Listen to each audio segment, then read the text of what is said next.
Salam dalam kasih Tuhan kita Yesus Kristus. Selamat pagi Bapak Ibu Saudara. Selamat pagi. Selamat kita beribadah, memuji, membesarkan nama Tuhan.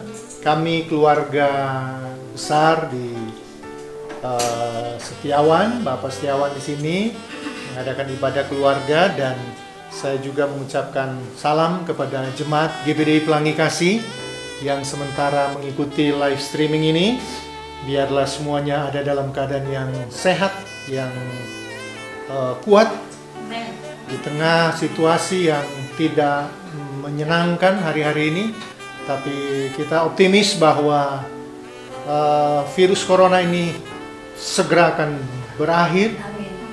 Karena kita tahu Tuhan kita Tuhan yang luar biasa. Puji Tuhan.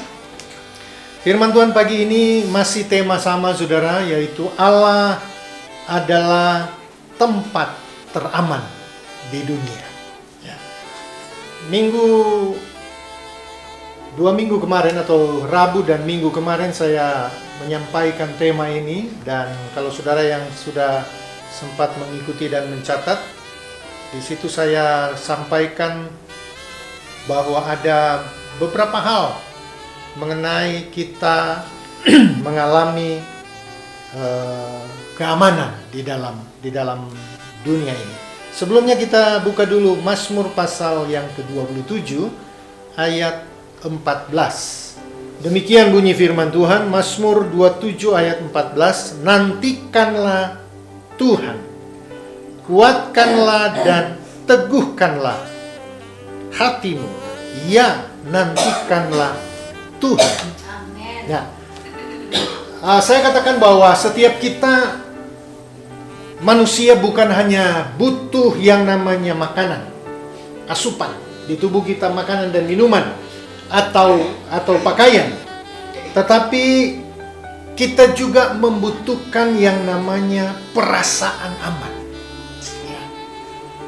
Hari-hari ini kita sedang menghadapi kondisi yang membuat kehidupan kita tidak aman. Merasa terancam. Pemazmur Daud di sini berkata dia mengalami keadaan yang dikejar-kejar, yang dia mengalami keadaan yang situasi yang tidak menyenangkan bagi dia. Tetapi dalam situasi itu dia berusaha, bahkan Daud mendekatkan diri kepada Tuhan. Dia tahu tempat yang teraman dalam hidupnya adalah di dalam Tuhan. Dan ketika rasa aman itu terancam, Daud berusaha menemukan kembali rasa aman itu. Pencarian Daud tentang rasa aman dalam hidupnya ada di dalam Tuhan. Ya. Kemarin saya bahas bahwa untuk meraih kembali rasa aman dalam hidup kita, yang harus dilakukan pertama, beriman. Ya. 1A, supaya beriman, supaya apa? Supaya dapat mengalahkan ketakutan. Itu saya sudah bahas minggu lalu. Dan bagian B, memperkatakan, menyampaikan, mengeluarkan, memperkatakan firman Tuhan. Karena firman Tuhan mengandung kuasa. Kemudian yang kedua, untuk mendapatkan kembali rasa aman, kita harus diam di dalam rumah Tuhan. Nah, dalam rumah Tuhan ada apa dalam rumah Tuhan? Bagian A, 2A, di dalam rumah Tuhan kita mengalami perlindungan saat bahaya. Ya. Dan bagian B, penyertaan Tuhan. Kemudian poin ketiga hari ini, saudara, untuk kembali meraih rasa aman dalam hidup kita. Ayat 14 kita baca tadi, yaitu nantikanlah Tuhan. Ya. Nantikanlah Tuhan. Bagaimana kita merespon kondisi yang terjadi hari-hari ini? Tentunya sudah 2 minggu atau kurang lebih 3 minggu kita ada di tengah keluarga kita masing-masing, ya. Dan saya yakin saudara tidak banyak yang saudara lakukan. Kegiatan-kegiatan di luar yang biasanya saudara mungkin padat jadwalnya, punya banyak kesibukan. Tapi hari-hari ini saudara ditekan kesibukan itu, ditekan untuk saudara tidak banyak keluar rumah. Dan tentunya saudara, apa yang saudara lakukan di rumah? Bagi kami lebih merasakan kedekatan dalam rumah tangga, dalam keluarga. Bahkan kami dapat mengadakan jam-jam doa lebih banyak lagi dari hari-hari sebelumnya. Dan saya yakin itu juga dialami oleh kita semua. Itu juga dirasakan oleh jemaat GPD Pelangi Kasih. Yang mungkin sampai hari ini saya belum melihat muka-muka saudara secara fisik, secara langsung. Walaupun hanya lewat telepon, semua jemaat GPD Pelangi Kasih saya telepon satu-satu. Dan saya ingin mendengar suara mereka masih sama atau sudah berubah, gitu ya. Tetapi saya mendengar, merasakan masih sama suaranya. Tetap semangat ya, jemaat Pelangi Kasih dan kita semua. Nah, apa yang kita dapatkan dalam kita menantikan Tuhan? Di situ timbul pertanyaan, apa sih yang kita dapatkan ketika kita duduk diam menantikan Tuhan? Ya. Karena ini juga yang dilakukan oleh Daud. Dia menantikan Tuhan. Di ayat yang kita baca tadi ada 2 kali kata nantikanlah Tuhan. Ya. Bagian pertama, nantikanlah Tuhan. Kemudian bagian terakhir, ya, nantikanlah Tuhan. Berarti di garis bawahi sangat penting kita menunggu, menanti Tuhan. Dan ada apa di dalam kita menantikan Tuhan? Yang pertama atau 3A, kita akan mendapat kekuatan baru. Ya. Dalam kita menantikan Tuhan, kita akan mendapat kekuatan baru. Ya. Coba kita lihat dulu dalam Yesaya 40 ayat 31. Yesaya 40 ayat 31.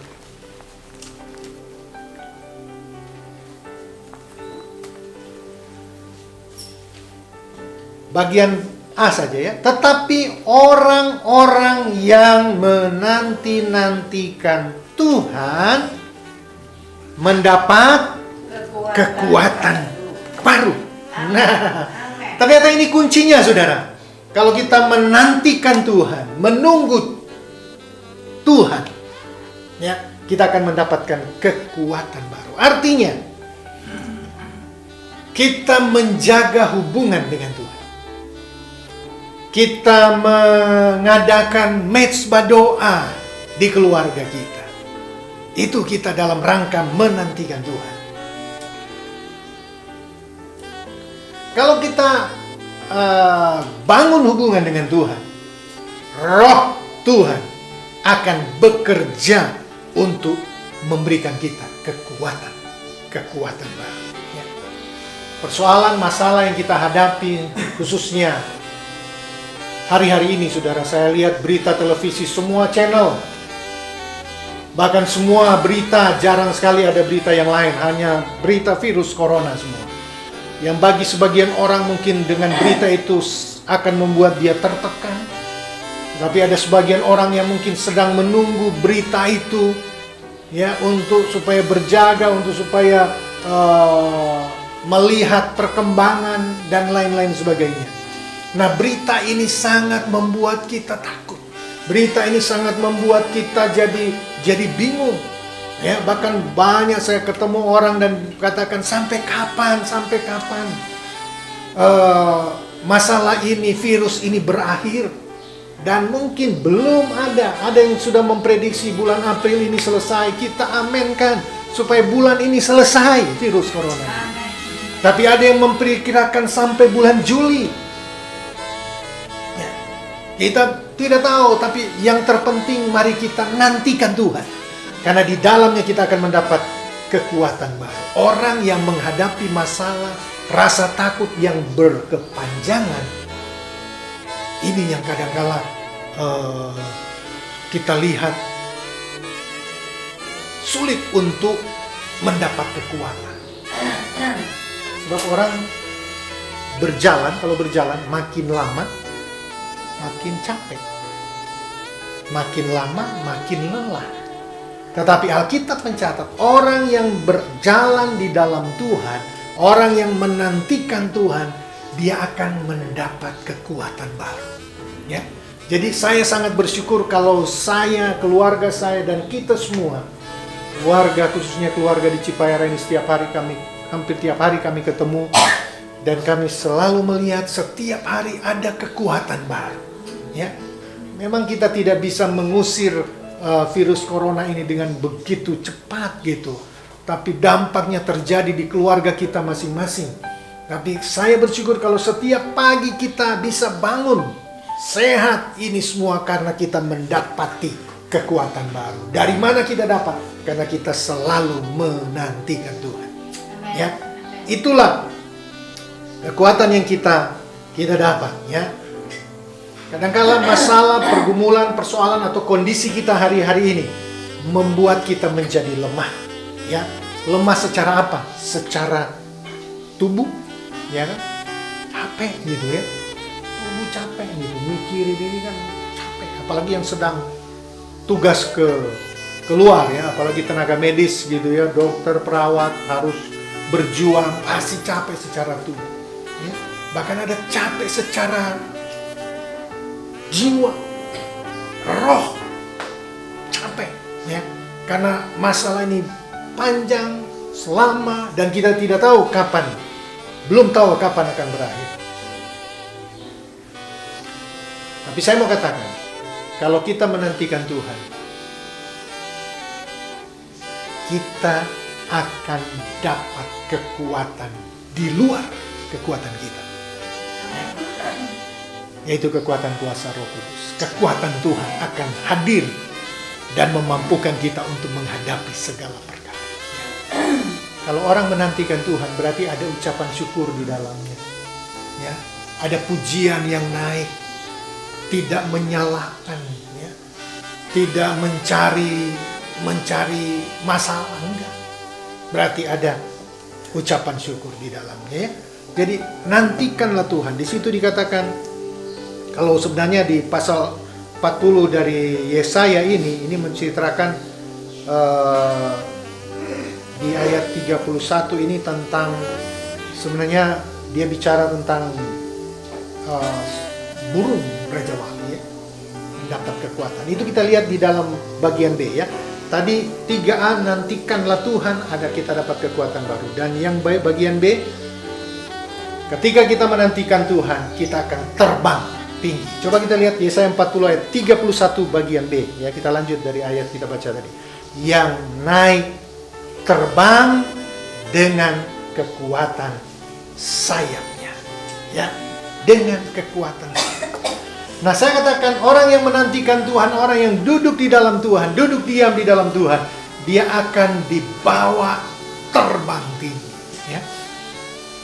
Inilah kekristenan kita, saudara. Inilah kita sebagai anak Tuhan. Kita percaya di tengah situasi seperti ini, ketika kita menuruti firman Tuhan, Tuhan katakan, nantikanlah Tuhan, kita akan terbang tinggi. Tadi pertama kekuatan yang kita dapat, dan yang kedua kita akan terbang tinggi. Apa artinya terbang tinggi?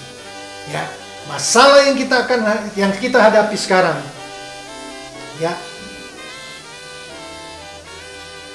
kita mungkin tidak bisa melihat dengan jelas.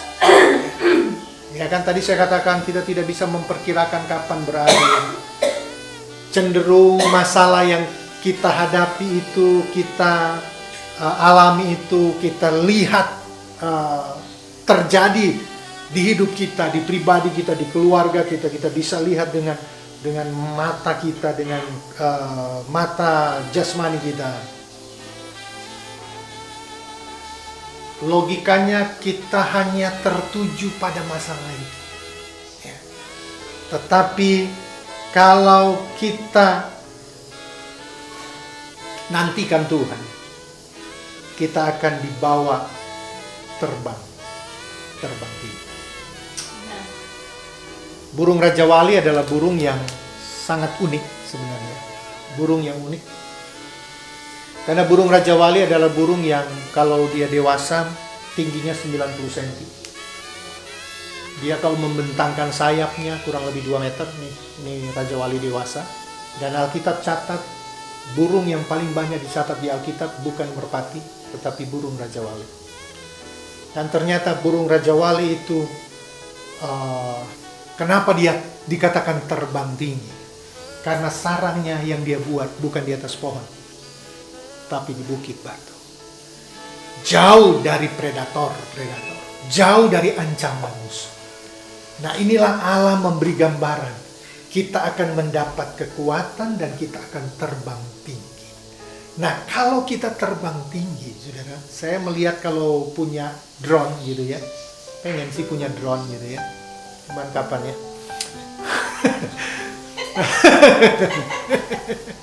Jadi kayaknya enak ya main gitu ya terus. Nah, saya lihat orang yang punya video melihat memakai drone gitu ya, dari bawah gitu ya, dari kelihatan besar gitu ya, orang-orang kelihatan besar, tapi ketika dia naik, orangnya jadi kelihatan kecil. Seluruh kota, seluruh daerah bisa kita lihat, ya, karena kita jadi terbang tinggi. Nah, saya mau katakan, kehidupan kita, kalau kita dalam Tuhan, setia menantikan Tuhan, kita akan dibawa terbang tinggi. Apa artinya? Kalau kita dibawa terbang tinggi, berarti masalah yang selama ini ada di depan mata kita, itu sebenarnya ada, kita lihat dari jauh, saudara. Sebenarnya itu kecil bagi Tuhan. Amen. Sebenarnya itu kecil bagi Tuhan. Amen. Ya. Bagaimana kita bisa lihat itu kecil bagi Tuhan? Kalau kita nantikan Tuhan, dan Tuhan akan bawa kita terbang dan melihat. Kenapa kadang-kala kita hanya terpaku, tadi saya katakan, masalahnya hanya terpaku kita lihat dari kacamata jasmani kita. Sebenarnya Tuhan bisa merubah cara pandang kita melihat situasi yang terjadi. Dengan apa? Dengan membawa kita naik. Ya. Dengan apa? Dengan membawa kita naik dan membuka mata rohani kita. Melihat, nih masalah yang kamu hadapi itu kecil sebenarnya. Ya, kecil bagi Tuhan. Kadang-kala kita rasa besar karena kita tidak punya Tuhan. Kadang-kala kita rasa berat karena kita tidak nantikan Tuhan. Jadi kuncinya ketika kita menantikan Tuhan, semua itu jadi kecil. Saya lupa tadi malam saya dapat kiriman video, saudara ya. Seorang pengusaha di luar negeri, saya lupa di mana ya, di Singapura atau di mana gitu ya. Mungkin saudara dapat kiriman itu. Dia terjun dari gedung bertingkat. Karena dia seorang pengusaha kaya, saya lupa namanya ya. Seorang pengusaha kaya. Dan dia bunuh diri karena virus corona. Orang-orang yang menjadi ahli warisnya dari harta kekayaannya yang banyak sekali. Orang-orang yang menjadi ahli, yang dia sudah buat untuk mereka ahli waris, semua meninggal karena virus corona. Jadi tinggal dia. Akhirnya bunuh diri. Orang terkaya. Orang kaya. Ya, makanya kita di grup sampai bilang, aduh, ngomong aja kamu namanya, kamu supaya ahli warisnya pindah ke kamu. Soalnya sudah nggak ada, itu sudah meninggal semua. Yang punya juga sudah meninggal. Ya, jadi kenyataan mungkin ini yang saya tahu. Mungkin ada saudara tahu tentang keadaan yang terjadi. Ada banyak orang tidak bisa tahan dengan kondisi ini. Ya, bunuh diri. Cara jalan pintas. Gitu ya. Tapi ketika kita menantikan Tuhan, tadi saya katakan kita ada di tempat yang tinggi. Dibuka mata rohani kita. Coba saya ingat satu contoh. 2 Raja-Raja 6 ayat 15. 2 Raja-Raja 6 ayat 15. Ketika pelayan abdi Allah bangun pagi-pagi dan pergi keluar, maka tampaklah suatu tentara dengan kuda dan kereta ada di sekeliling kota itu. Lalu berkatalah bujangnya itu kepadanya, "Celaka tuanku, apakah yang akan kita perbuat?" Ayat 16, jawabnya, "Jangan takut, sebab lebih banyak yang menyertai kita daripada yang menyertai mereka." Ayat 17, lalu berdoalah Elisa, "Ya Tuhan, bukalah kiranya matanya supaya ia melihat." Maka Tuhan membuka mata bujang itu sehingga ia melihat.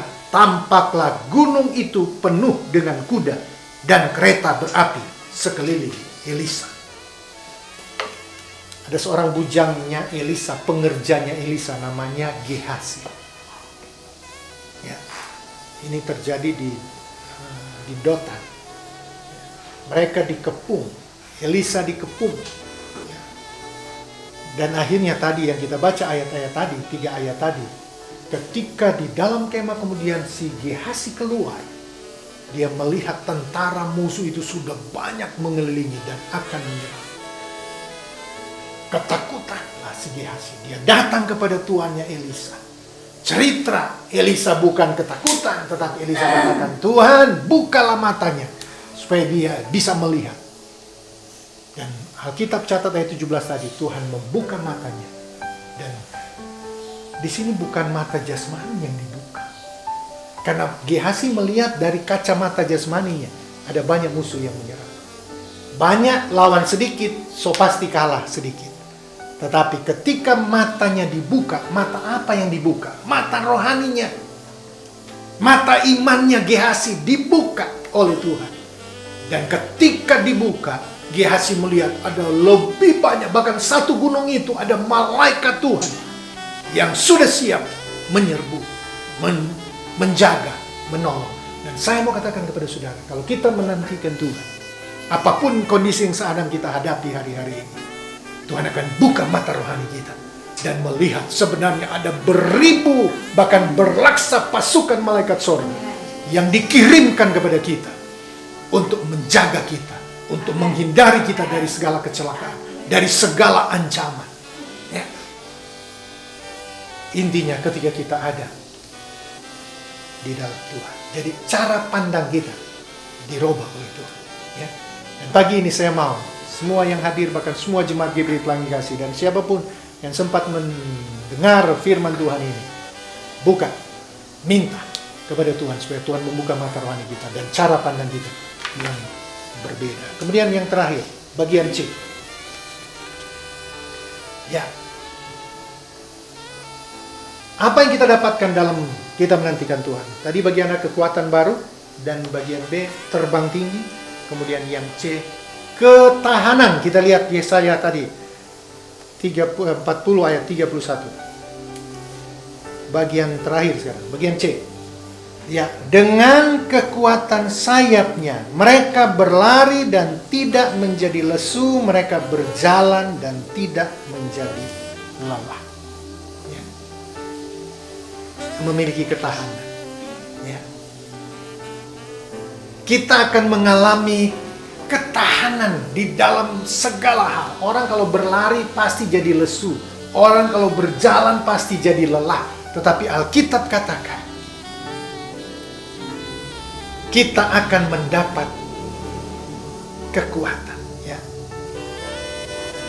Berjalan dan tidak menjadi lelah. Mereka berlari dan tidak menjadi lesu.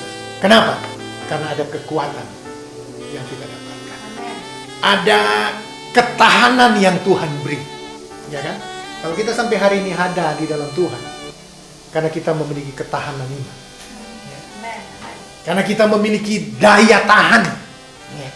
Memiliki pertahanan yang kuat, tidak gampang digoncang. Orang yang sedang berharap kapan ini berakhir, ya. Di sini dibutuhkan ketahanan, saudara. Di sini dibutuhkan sabar. Di sini dibutuhkan pertahananmu harus kuat. Ya. Sanggup bertahan dalam pergumulan yang berat dan panjang. Kenapa? Karena kita ternyata tidak hanya butuh kekuatan untuk bisa menyelesaikan lomba, menyelesaikan sesuatu, tetapi kita butuh ketahanan agar bisa bertahan hingga garis akhir. Karena kita katakan orang yang bertahan sampai akhir, ialah yang akan selamat. Dan kita memiliki itu, saudara. Amen. Dalam kita menantikan Tuhan, kita punya ketahanan, ya. Kita punya daya tahan, ya. Kita punya kemampuan yang ekstra itu dari Tuhan, ya. Sehingga kita mampu melewati semuanya itu. Banyak orang tidak tahan dalam pergumulan. Mereka mengeluh, ya, karena mungkin merasa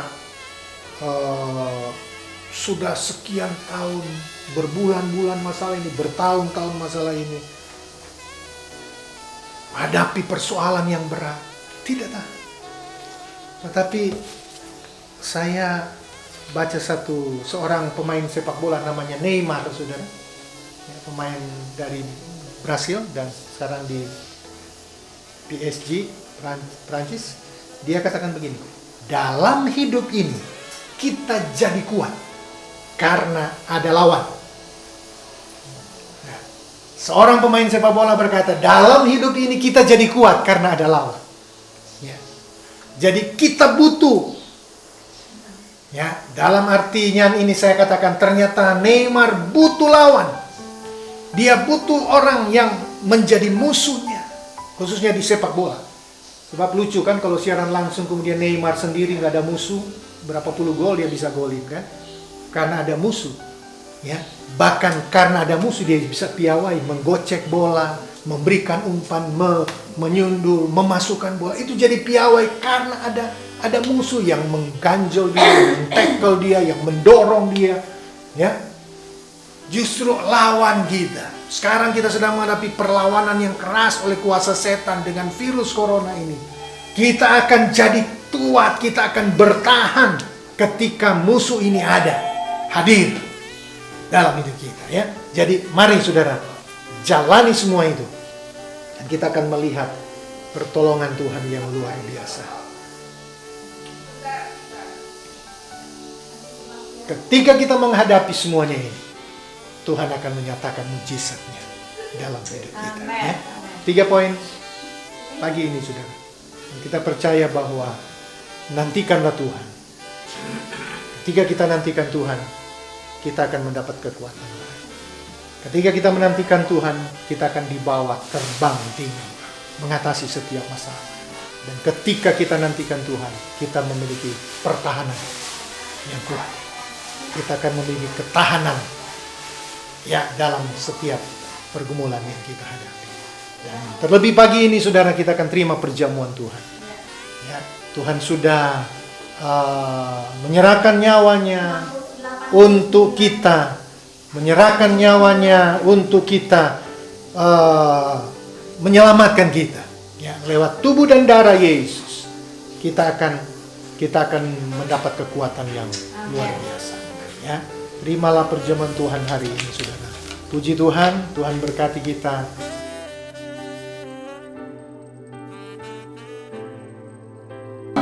Terima kasih Tuhan, kami sudah terima firman Tuhan pagi ini. Kami yakin apapun yang kami rasakan hari-hari ini, kami percaya ketika kami menantikan Tuhan, kami akan mendapat kekuatan yang baru. Ketika kami menantikan Tuhan, kami akan dibawa terbang tinggi oleh Tuhan.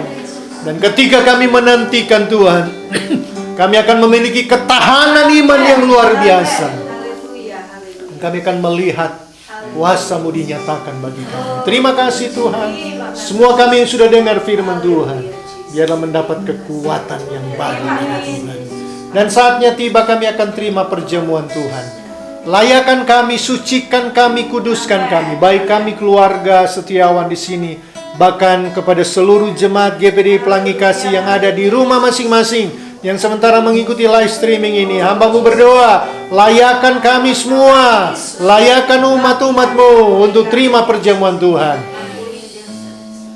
Kami percaya kami akan dapat kekuatan yang luar biasa lewat pengorbanan Yesus. Terima kasih dalam nama Yesus. Kami sudah berdoa mengucap syukur. Haleluya. Amin. Keluarga besar setiawan di sini, terima kasih sudah mengumpulkan kita semua untuk dapat beribadah keluarga pagi hari ini. Juga seluruh jemaat GPD Pelangi Kasih yang saya kasihi, yang saya cintai. Tuhan berkati semuanya. Terimalah sukacita dari Tuhan. Kita ketemu lagi dalam ibadah live streaming selanjutnya hari Jumat. Hari Jumat tanggal 10 April. Itu Jumat Agung, saudara ya. Kita akan siapkan diri untuk beribadah, untuk menerima juga perjamuan Tuhan, dan kita memperingati kematian Tuhan ya. Dan kita juga akan mendapat kekuatan yang luar biasa. Tetap semangat ya, Bapak Ibu Saudara semua dan seluruh jemaat Tuhan yang ada di GPD Pelangi Kasih. Kita akhiri ibadah ini. Di akhir ibadah kami pagi ini, kembali kami bersyukur Tuhan sudah memberkati kami lewat ibadah yang luar biasa. Kami alami kekuatan, kami alami berkat Tuhan, kami alami damai sukacita yang dikerjakan oleh kuasa Roh Kudus. Terima kasih Tuhan. Hamba-Mu berdoa khususnya buat Bapa setiawan, tetap Tuhan berikan kekuatan terus yang baru, kesehatan yang selalu prima untuk menerima berkat-berkat Tuhan. Seluruh keluarga besar setiawan diberkati Tuhan. Semua keluarga besar GPD Pelangi Kasih pun hamba-Mu berdoa, berkat Tuhan jadi bagian hidup mereka semua. Kalau ada yang susah, hiburkan yang lemah, kuatkan yang sakit dalam nama Yesus Kristus. Terimalah kesembuhan, terimalah janji Tuhan. Terima kasih. Mau berdoa buat anak-anak Tuhan yang berulang tahun. Biarlah Tuhan memberkati dan menolong. Khususnya hari ini Tuhan. Kemarin Bapak Setiawan, Tuhan sudah tambahkan usianya genap 89 tahun. Kami percaya Tuhan akan menurunkan berkat kekuatan yang terus terjadi dalam hidupnya. Di usia yang lanjut kami percaya janji Tuhan terus jadi bagiannya. Terima kasih Tuhan. Kami berdoa juga buat anak Tuhan, Cici Mantiri, yang juga berulang tahun tanggal 3 kemarin. Biarlah Tuhan, dia ada di Manado sekarang. Kami berdoa, biarlah Tuhan juga berkati dia dengan kekuatan kesehatan yang baru. Kami juga berdoa hari ini tanggal 5, Theodrix Rainer, cucu dari Ibu Isya juga berulang tahun. Kami berdoa Tuhan berkati dia. Berkati Theo Tuhan dengan kekuatan baru, kesehatan, dan dia akan menerima berkat Tuhan, bahkan janji-janji Tuhan dalam hidupnya. Terima kasih Tuhan. Inilah doa kami mengakhiri ibadah ini. Dan hamba-Mu terus berdoa, semua jemaat GPD Pelangi Kasih dijaga, dilindungi, dibungkus oleh kuasa-Mu. Dikirimkan malaikat berpasukan menjaga rumah-rumah mereka, bahkan rumah-rumah tangga mereka. Supaya semuanya terhindar dari segala ancaman, segala virus yang mudah menjangkiti kami. Kami tahu kuasa darah Yesus sudah membungkus kami. Terima kasih. Kami tutup ibadah pagi hari ini mengucap syukur dalam nama Tuhan Yesus Kristus. Haleluya. Dan sekarang saudaraku, terimalah berkat dari Allah Bapa, cinta kasih dari Tuhan Yesus Kristus, pengentaran, persekutuan, penghiburan dari Allah Roh Kudus tinggal beserta dengan kita semua. Mulai pagi ini, besok hari, bahkan sampai Maranatha, Tuhan Yesus datang pada kali yang kedua. Terpujilah Tuhan. Haleluya. Semua yang percaya katakan amin. Tuhan berkati.